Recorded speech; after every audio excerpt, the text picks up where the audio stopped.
안녕하세요. 부동산 ABC 리얼피에셋 김규진 이사입니다. 자, 오늘도 부동산 ABC 시간이 돌아왔습니다. 자, 오늘은 바로 본론으로 한번 들어가 보도록 할게요. 자, 오늘은 오피스텔에 대해서 좀 얘기를 나눠보려고 해요. 자, 제가 상담 진행하면서 오피스텔에 관련된 질문을 굉장히 많이 받습니다. 최근 들어서 실제로 오피스텔에 굉장히 관심들이 많으신 것 같은데요. 자, 주로 이런 질문들을 많이 받게 됩니다. 오피스텔 주택수에 포함됩니까? 아니면 오피스텔도 차익형으로 투자가 가능한가요? 이런 질문들을 많이 받게 되는데요. 자, 오늘 이 시간에 오피스텔에 대해서 좀 확실하게 정리를 하고 넘어가도록 하겠습니다. 자, 오늘은 그래서 주제를 이렇게 잡아봤습니다. 오피스텔 주택일까 아닐까? 와 관련해서 제가 여러가지 내용들 준비했으니까요. 끝까지 들어주시면은 아마 많은 도움이 되실 것 같습니다. 제가 오늘은 총 3가지 주제로 나눠서 좀 여러분들께 말씀을 드리려고 해요. 자, 그래서 요 3단계 확실하게 익혀두시면 아마도 여러분들이 가지고 계신 오피스텔에 대한 고민들 대부분 해소가 되지 않을까 이렇게 생각이 되네요. 자, 첫 번째 챕터입니다. 자, 첫 번째 챕터는 오피스텔 구분법입니다. 자, 오피스텔이면 오피스텔인데 오피스텔을 왜 구분해야 되느냐? 자, 오피스텔이 2가지 종류가 있어요. 우리가 흔히 아는 오피스텔이 이 업무용 오피스텔과 주거용 오피스텔이 있습니다. 자, 그런데 이 두 종류의 오피스텔이 분류에 따라서 어떤 법이라던가 이런 것들 적용이 다르게 적용되기 때문에 우리가 잘 알아둘 필요가 있는 것이겠죠. 자, 그래서 첫 번째, 업무용 오피스텔입니다. 자, 업무용 오피스텔은 어떤 오피스텔들을 말하느냐? 말 그대로 사무실로 쓰고 있는 오피스텔을 얘기하는 겁니다. 업무용으로 쓰는 오피스텔을 말하는 거죠. 그래서 세입자가 여기서 뭐 먹고 자고 이렇게 거주를 하면 안 된다는 얘기예요. 자, 그리고 내가 가진 오피스텔이 업무용인지 아닌지를 확인하는 가장 쉬운 방법은 뭐냐면 만약에 신축 오피스텔 같은 경우에 분양을 받으신 경우라면 그 분양 받을 때 당시를 잘 떠올려 보세요. 만약에 분양 사무실에서 부가가치세가 환급됩니다 라고 하면서 분양가 중에 일부 금액을 돌려받으신 적이 있다면 업무용 오피스텔이시고요. 자, 그런 분들은 실제 사무용으로 임대를 놓고 계신 거고 일반 임대 사업을 하시는 거예요. 자, 그래서 그런 경우는 업무용 오피스텔이다. 내가 분양받을 때 돈을 돌려받은 게 있나? 잘 한번 생각해 보시고요.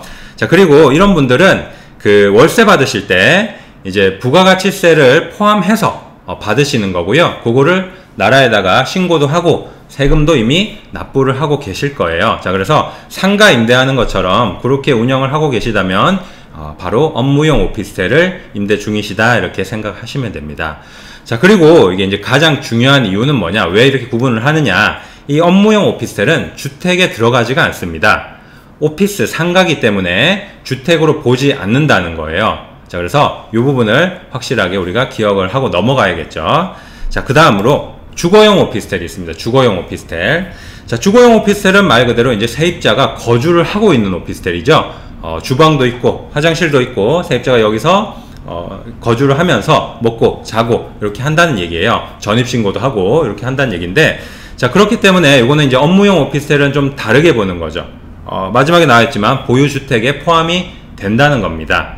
주거용 오피스텔 같은 경우에는. 그리고 아까 이제 부가가치세 환급 얘기를 말씀을 드렸는데 주거용 오피스텔 같은 경우에는 그런 환급 받는 건 없습니다. 대신에 그 신축 오피스텔 같은 경우에 주택임대사업을 등록을 하시면 신축 오피스텔 취득 시에 취득세를 감면받으실 수가 있고요. 또 임대주택으로 등록하고 일정 요건을 갖췄을 때 나중에 또 양도세 감면 혜택도 있습니다. 그래서 이런 부분들은 또 주거용 오피스텔의 장점이라고 할 수 있겠습니다. 자, 그리고 그 월세 받으시는 거, 임대 소득에 대해서는 일반 아파트나 빌라 같은 거 이렇게 이제 임대 놓으시고 임대 소득 발생하는 거와 동일하게 이제 취급이 된다, 같이 합쳐진다 이렇게 생각을 하시면 될 것 같아요. 자, 그래서 이렇게 업무용 오피스텔과 주거용 오피스텔로 나뉘게 되고 업무용 오피스텔은 이제 주택에 들어가지 않고 주거용 오피스텔은 주택에 들어간다 이렇게 생각을 하시면 되는데, 자, 그럼 이런 걸 왜 이렇게 구분을 지어야 되느냐?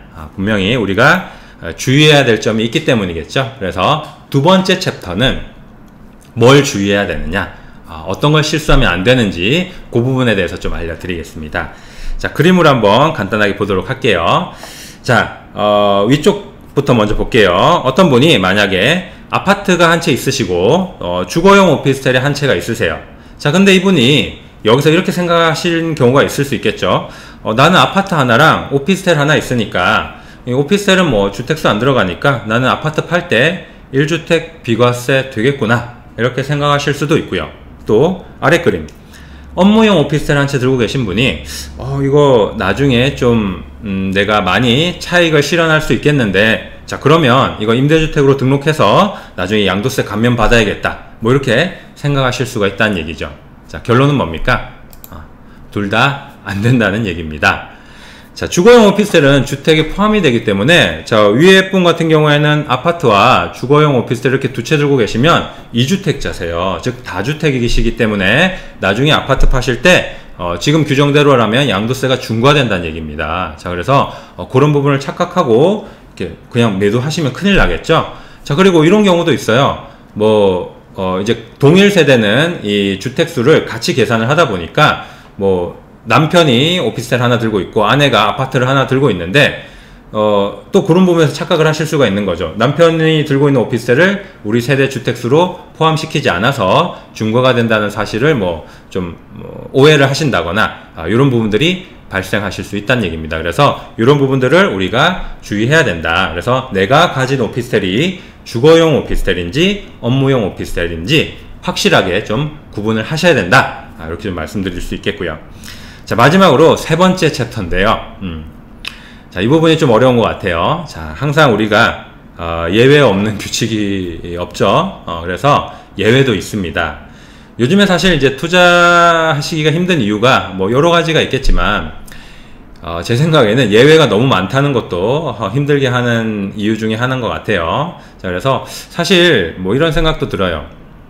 우리가 모든 경우의 수를 다 가정해서 완벽하게 세팅된 사실 이런 법률을 만든다는 건 불가능하겠죠. 하지만 이게 또 법률이라는 게 국민들이 믿고 따르는 거기 때문에 어느 정도 안정성이 뒷받침이 돼야 되는데 요즘에는 조금 그런 면에서 힘든 부분이 있는 것 같습니다. 아무튼 오피스텔과 관련된 예외는 어떤 게 있는지 한번 볼게요. 자, 먼저 첫 번째, 청약할 때는 이 오피스텔을 주택으로 보지를 않습니다. 자, 그래서 무슨 얘기냐면, 내가 요즘에는 이제 사실 무주택이 아니면 청약은 거의 당첨되기가 힘들다고 봐야 되지 않습니까? 자, 그런데 이런 분들이 계시겠죠. 나는 오피스텔이 두 채가 있는데 청약 못하겠지, 이렇게 생각하실 수가 있다는 건데, 자, 그런데 오피스텔은 청약을 할 때는 주택으로 보질 않는다는 거예요. 그래서 내가 오피스텔이 두 채가 있어도 청약 가점 계산할 때 나는 무주택이라는 겁니다. 오해를 하시면 안 되겠죠. 자, 그리고 이건 어떻게 구분하느냐, 오피스텔 등기부등본 떼셔가지고요, 주택이라고 이렇게 용도가 주택이라고 이렇게 나와 있지 않는 한 요거는 청약할 때는 주택으로 보지 않는 겁니다. 그래서 등기부등본 떼보시고 업무시설 오피스텔이라고 이렇게 나와 있으면은 나는 청약할 때는 무주택이구나, 이렇게 생각하시면 되고요. 자, 두 번째로 1세대 4주택 취득세 계산 시에 이 주거용 오피스텔은 주택수에서 또 제외가 됩니다. 자, 요게 이제 요번에 또 새롭게 추가된 내용이라서 아마 이건 또 무슨 얘기야 하실 텐데, 자, 올해부터 취득세율이 조금 바뀌었죠. 자, 그래서 다주택자 같은 경우에는 이제 주택 취득하실 때 취득세 부담이 좀 더 높아졌어요. 언제부터 높아지느냐, 이제 1세대가 주택 4채 취득할 때부터 이제 취득세율이 단일세율로 올라간 겁니다. 무조건 4%가 적용이 돼요.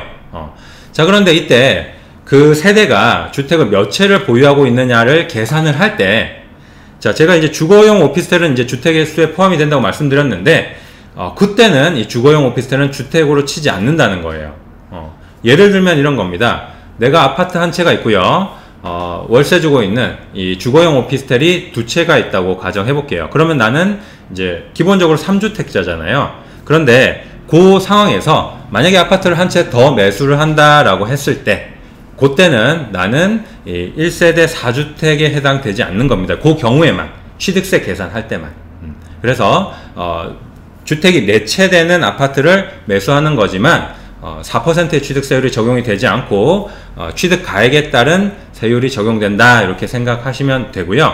자, 그래서 1세대 4주택 취득세 계산 시에는 주거용 오피스텔이 주택수에서 제외된다는 점 꼭 알아두시면 좋을 것 같습니다. 자, 이게 이미 그 행정안전부 문답 자료에 나와 있던 내용이고요. 그 내용을 보면은 주거용 오피스텔 같은 경우에는 이미 4.6%의 주택 외 취득세율을 적용하고 있기 때문에 주택수에서 제외가 된다고 하네요. 자, 이 부분도 꼭 놓치지 않으셨으면 좋겠습니다. 네, 이렇게 오늘은 그 오피스텔에 대해서 좀 알아봤습니다. 어떻게 구분해야 되는지, 또 주의해야 될 점은 어떤 점들이 있는지 알아봤는데요. 자, 여기까지 듣고 나시면 뭔가 조금 알맹이가 빠진 느낌을 받으실 것 같아요. 무슨 얘기냐면, 자, 그래서 내가 어떤 오피스텔에 투자해야 되는지, 사실은 이게 되게 중요한 부분이란 말이죠. 자, 그래서 다음 시간에는 자, 이런 부분을 토대로 해서 내가 어떤 오피스텔에 투자해야 월세도 잘 나오고 또 나중에 차익도 실현할 수 있는지 오피스텔 고르는 방법에 대해서 이어서 좀 설명을 드리도록 하겠습니다. 자, 다음 부동산 ABC 시간도 많이 기대해 주시고요. 다음 시간에 찾아뵙도록 하겠습니다. 저는 리얼피에셋 김규진 이사였습니다. 감사합니다. 네, 안녕하세요. 네, 박병찬의 부자병법의 박병찬입니다. 책이 출간되었습니다. 이 책의 제목은 누나가 되었어요 라는 제목의 책입니다. 보이는 이 사진의 친구는 제 딸입니다. 이게 어떤 책이냐면요, 우리 교회 목사님께서 아주 아픈 친구가 있는데 그 친구를 도왔으면 한다라고 말씀을 하시면서 또 어린 친구들 중에서 특히 이 희귀 난치병 있는 친구들을 좀 도우면 좋겠다라는 그 취지가 너무 좋아서 시작하게 된 일입니다. 책은 정가는 15,000원입니다. 그리고 이 15,000원 중에서 우리 유통과 이 판매 구조상 나가는 비용이 9,000원이라고 합니다. 그러면 실제적으로 이 15,000원의 책을 팔아서 6,000원의 그런 수익을 낼 수 있는 것인데요. 그렇다면 너무 비용이 많이 들고 아픈 친구들을 많이 도울 수 없기에 총 3,000부를 찍은 이 책에서 1,000부만 인터넷 서점과 일반 서점에 유통을 시키고 2,000부는 제가 유통 마진 없이 직접 판매를 하겠다라고 해서 총 2,000권이 판매를 해야 되는 상황입니다. 책의 출판 비용은 총 1,755만 원이 들어갔고 그것은 제 개인적인 기부 형식으로 쓰겠습니다. 이 책 판매 수익 전액은 우리 난치병을 앓고 있는 우리 미성년의 어린 친구들을 돕는 데 쓸 생각입니다. 그래서 여러분들께서 도움을 주시고 또 온전히 손길을 베풀어 주신다면 정말 감사드리겠습니다. 자, 그러면 지금부터 도서 구입 방법에 대해서 말씀을 드리겠습니다. 먼저 첫 번째로 해주실 내용은요, 계좌로 지금 보이시는 이 계좌번호로 도서 금액을 보내주시면 감사하겠습니다. 자, 보시면 원래 이 책의 정가는 15,000원입니다. 다만 저희가 전문 판매업이 아니기 때문에 포장이며 배송이며 깔끔하게 보내드리기는 어려울 것 같습니다. 다만 회사 통해서 구입하시는 분들은, 저에게 직접 연락 주셔서 구입하시는 분들은 제가 직접 손수 이렇게 자필 서명을 꼭 해서 감사의 뜻을 이렇게 좀 보내드릴 수 있는 것을 해드리겠습니다. 그리고 2만 원 이상을 부탁드립니다. 택배비며 여러 가지 비용들이 많이 들어갑니다. 도서 금액을 보내주실 때는 받는 분 통장에, 즉 입금자명을 성함과 전화번호 4자리나 본인이 알 수 있는 이렇게 내용을 좀 적으시면 좋겠습니다. 저는 박병찬 6640, 이게 제 핸드폰 뒷자리입니다. 나는 이렇게 할지 모르신다 하시는 어르신이 계시다면 그냥 보내주시고요, 저희 회사로 전화 한 통만 주시면 저희가 혼선이 없도록 응대를 해드리겠습니다. 이렇게 도서 금액을 보내주신 후에는 도서 주문 이 도메인을 클릭해 주셔서 배송 내역, 성함, 금액, 그리고 받으실 주소, 이걸 적어 주셔야 되는데요. 컴퓨터로 이렇게 영상을 보시면 영상 바로 하단에 도서 구입 신청 페이지라고 떠 있을 겁니다. 그 도메인을 클릭하시면 지금 보이시는 페이지가 열릴 것입니다. 그리고 원하시는 수량, 그리고 도서는 제목은 누나가 되어서요 선택을 해주시면 좋겠고요. 그 다음에 주문하시는 분의 성함, 입금하신 금액, 그리고 핸드폰 번호, 그 다음에 배송지 주소를 이렇게 적어 주셔서 이렇게 제출하기를 눌러주시면 주문이 완료가 되겠습니다. 네, 지금부터 스마트폰으로 도서를 구입하시는 방법에 대해서 말씀을 드리겠습니다. 영상 우측에 보시면 조그만 화살표가 있습니다.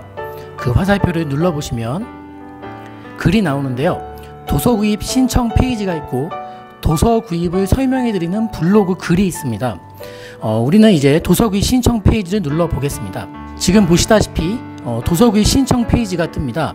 도서구입 관련된 필독 사항이 적혀 있고요.